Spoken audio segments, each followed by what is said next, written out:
তো জবের ইন্টারভিউতে জিজ্ঞেস করলাম যে, "কোথায় থাকো?" সে বলল, গুলশানের কাছে থাকি।" আমি আবার জিজ্ঞেস করলাম, "এক্সাক্টলি কোথায় থাকো?" বলল, "বাড্ডায় থাকি।" এই যে খেলাটা, এইটা নিয়ে আজকে আমরা আলাপ করি। এটা এত ইম্পোর্টেন্ট যে সে মনে করে যে সে যদি গুলশানে থাকে, সমাজ তাকে শিখাইছে তাইলে তার চাকরি হওয়ার সম্ভাবনা বেশি।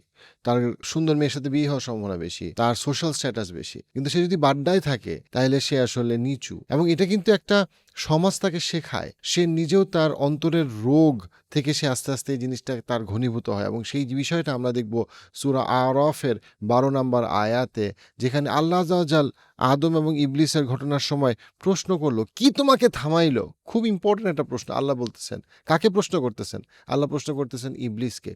"কি তোমাকে থামাইলো আমার নির্দেশ মানা থেকে, আমার আদেশ মানা থেকে? কি তোমাকে থামাইলোটা কি? মানে তোমার ভিতরের ওই জিনিসটা কি?" খেয়াল করেন, আল্লাহ কিন্তু প্রশ্ন করতেছেন তোমার ভিতরের জিনিসটা সম্পর্কে। এবং এটা হওয়ার কথা না। তোকে কি থামাইলো? দেয়ার ওয়াজ সামথিং।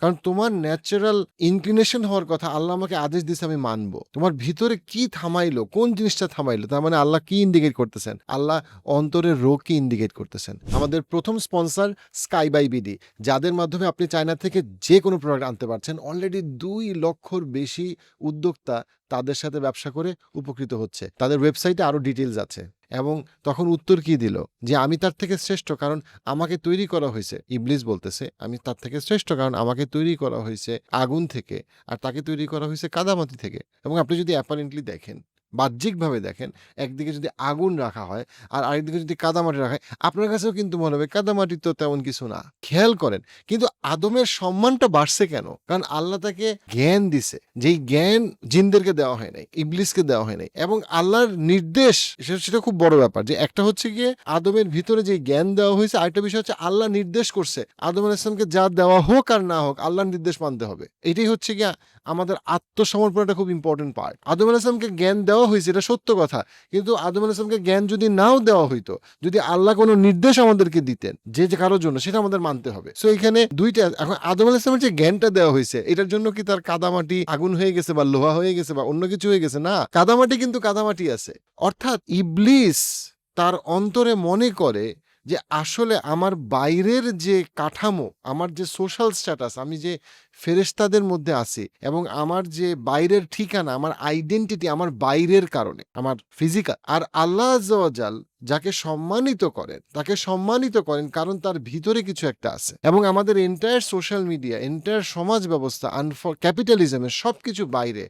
তোমার ব্যাগ, তোমার মোবাইল, আইফোন নাকি, ও তোমার এই ব্র্যান্ডের জুতা, ও তুমি এখন কোথায় আছো, কোন দেশে আছো, কোন এলাকায় আছো, অর্থাৎ সবকিছু তোমার আইডেন্টিটি বাইরের। আজকের ভিডিও পাওয়ার্ড বাই আম্রপালি, আপনার ইফতারের সাথী। আচ্ছা, নারী আর পুরুষের মধ্যে কে আল্লাহর কাছে বেশি শ্রেষ্ঠ? তাকওয়া যার বেশি। এক্সাক্টলি, ঈমান এবং তাকওয়া যার বেশি। ঈমান আর তাকওয়া কই থাকে? বাড্ডায় না গুলশানে? ঈমান আর তাকওয়া তো বাড্ডা গুলশানে থাকে না। ঈমান আর তাকওয়া থাকে ভিতরে। কিন্তু আমাদেরকে বারবার বিভিন্ন সেলফি দেওয়া, উমরা হজে গিয়ে সেলফি দিতে হবে, খাইতে গেলে জানাইতে হবে, ঘুরতে গেলে জানাইতে হবে।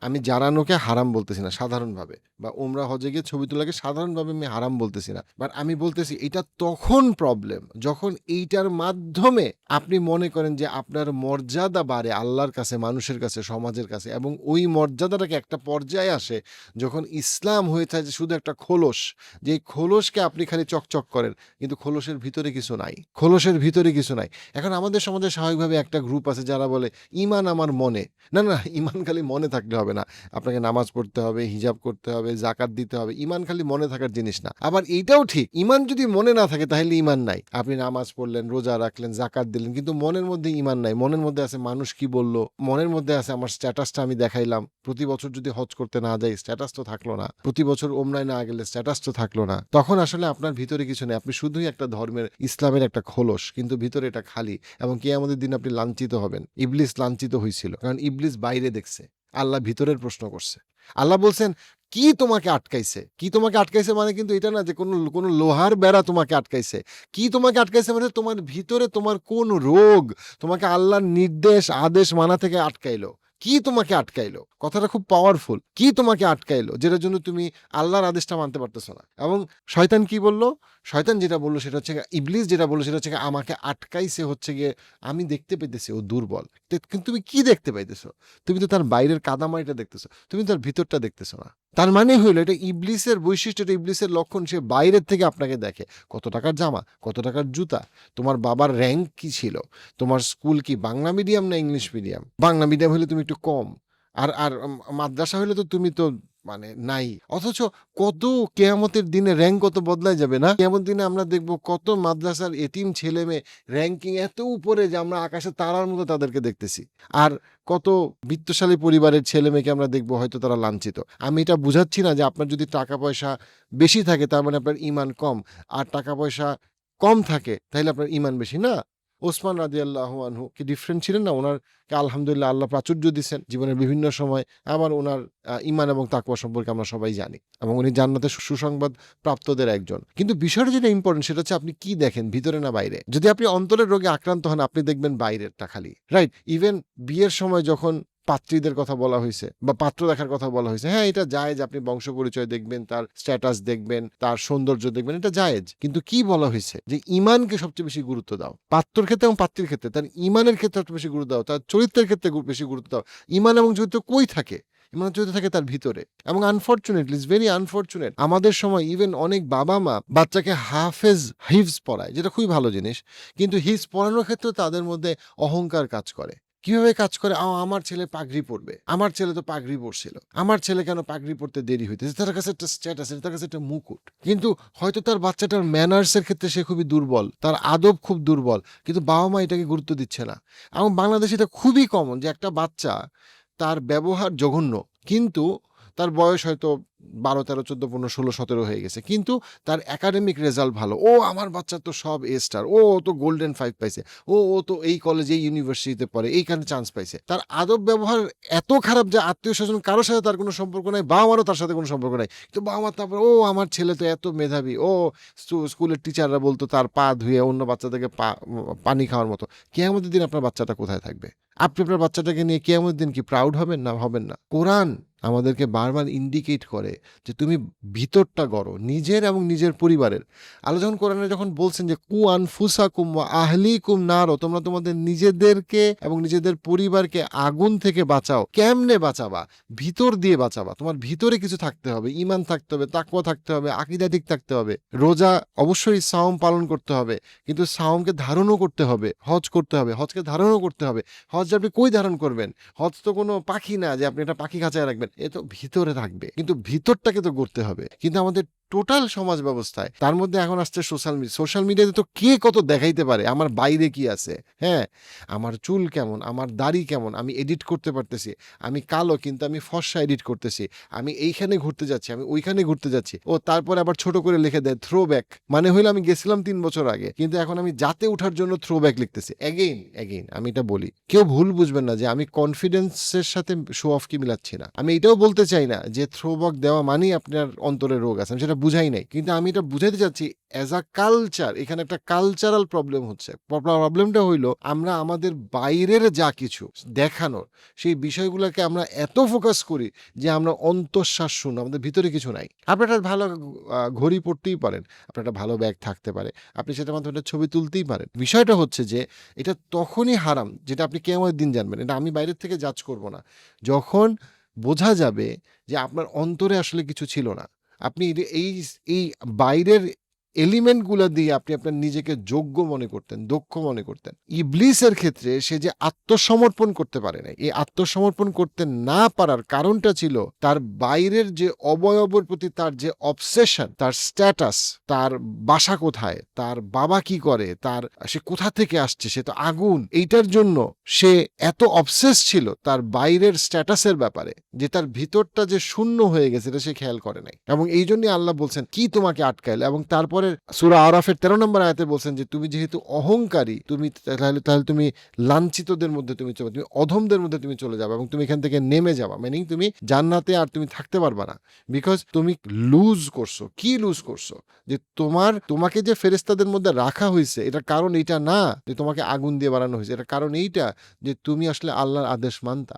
কিন্তু যখন তুমি আল্লাহর আদেশ আর মানতে পারতেছো না বা মানতে চাইতেছো না, তখন তুমি আর এখানে থাকার যোগ্য না, তুমি আর এখানে থাকতে পারবা না। আল্লাহর কাছে আমরা যত যাব তত বেশি আমরা ভিতরে নিয়ে চিন্তা করব, বাইরে কম চিন্তা করব। এই জন্য সাহাবাদের ব্যাপারে বলা হইতো যে আপনি তাদের সাথে যত বেশি মিশবেন তত বেশি জানবেন তারা আরো কত বেশি সুন্দর, তারা আরো কত বেশি ভালো, কত ভালো চরিত্রের অধিকারী। আর আমাদের ক্ষেত্রে হয়ে গেছে উল্টা।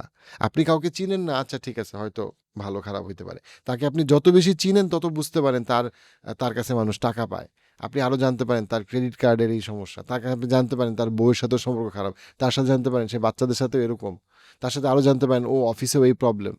আর কারণ আমাদের বাইরে দিয়ে তো আমরা স্যুট টাই পরা খুব শার্প লোক, কিন্তু ভিতরে আমরা কেমন, আসলে আমরা কেমন, সেই জায়গাটা কিন্তু আমাদের সবার জন্য ইম্পর্টেন্ট। আমাদের রোজার মাসে রোজার ক্ষেত্রেও কি এটা রাসূলুল্লাহ সাল্লাল্লাহু আলাইহি ওয়াসাল্লাম আমাদের হাদিসে বলেন নাই যে রোজা রাখলো কিন্তু সে মিথ্যা ছাড়তে পারলো না, তার রোজায় তো উপোস থাকা, না খেয়ে থাকা ছাড়া আর তো কিছু নাই।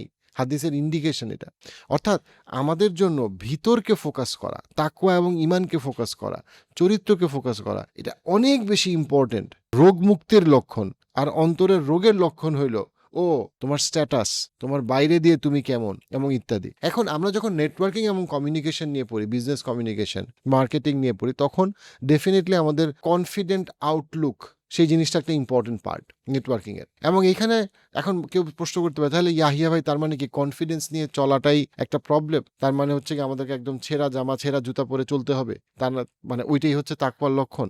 কেন, আপনি কি রাসূলুল্লাহ সাল্লাল্লাহু আলাইহি ওয়াসাল্লামের জীবন পড়েন নাই? রাসূলুল্লাহ সাল্লাল্লাহু আলাইহি ওয়াসাল্লাম এত বেশি আতর দিতেন যে ওনার সুঘ্রাণ দূর থেকে পাওয়া যেত, এবং কখনো কখনো টপ টপ করে আতর পড়তো, এরকম আমরা সিরাত থেকে পাই যে মানে সিক্ত থাকতো, যেটাকে বলে টপ টপ করে পড়তো, তার থেকে বেশি হচ্ছে সিক্ত থাকতো। তার আতরে অনেকগুলো হাদিসের ইন্ডিকেশন যে উনি এত বেশি আতর ব্যবহার করতেন এবং ভালোবাসতেন যে আতরে সিক্ত থাকতো ওনার চুল বা দাড়ি। এবং ওনার জামা খুব ঘন ঘন উনি যে মেসওয়াক ব্যবহার করতেন, উনি যেভাবে পোশাক পরতেন, সবকিছুর মধ্যে ওনার যে শালীনতা এবং যে মার্জিত ব্যবহার, সেই বিষয়গুলো কি উনি তাকওয়ার সাথেই ক্যারি করতেন না? উনি ভিতরেও সুন্দর ছিলেন, তাকওয়ায় পরিপূর্ণ ছিলেন, উনি বাহ্যিকভাবেও খুবই সুন্দর ছিলেন সাল্লাল্লাহু আলাইহি ওয়াসাল্লাম। আজকের ভিডিও পাওয়ার্ড বাই আম্রপালি, আপনার ইফতারের সাথী। সো বাহ্যিকভাবে সুন্দরভাবে চলাফেরা মানেই আপনার তাকওয়া না, এটা তো কেউ বলতেছে না, কিন্তু ব্যাপারটা হচ্ছে ফোকাসটা কোথায়। প্রশ্নটা হইল ফোকাসটা কোথায়। সূরা নাজিয়াতে আল্লাহ জান্নাতীদের বৈশিষ্ট্য বর্ণনা করতে গিয়ে একটা এত চমৎকার আয়াত বলছেন। সূরা নাজিয়াতের 40 নম্বর আয়াত, ওয়া আম্মা মান খাফা মাকামা রাব্বিহি ওয়া নাহান নাফসা আনিল হাওয়া ফাইন্নাল জান্নাতা হিয়াল মাওয়া। সুবহানাল্লাহ। জাস্ট একটা বৈশিষ্ট্য এত পাওয়ারফুল যেটা সব বৈশিষ্ট্যকে সামারাইজ করে, সেটা হচ্ছে গিয়ে আল্লাহ জান্নাতীদের কথা বলতেছেন। তারা আল্লাহর ভয়ে, আল্লাহর মাকাম, যে আল্লাহর সামনে তাদেরকে দাঁড়াইতে হবে, আল্লাহর সামনে তাদের দাঁড়াইতে হবে, এই ভয়ে সে তার নফস এবং তার যে চাওয়া সেটাকে সে সংযত রাখে, সেটাকে সে আটকায় রাখে।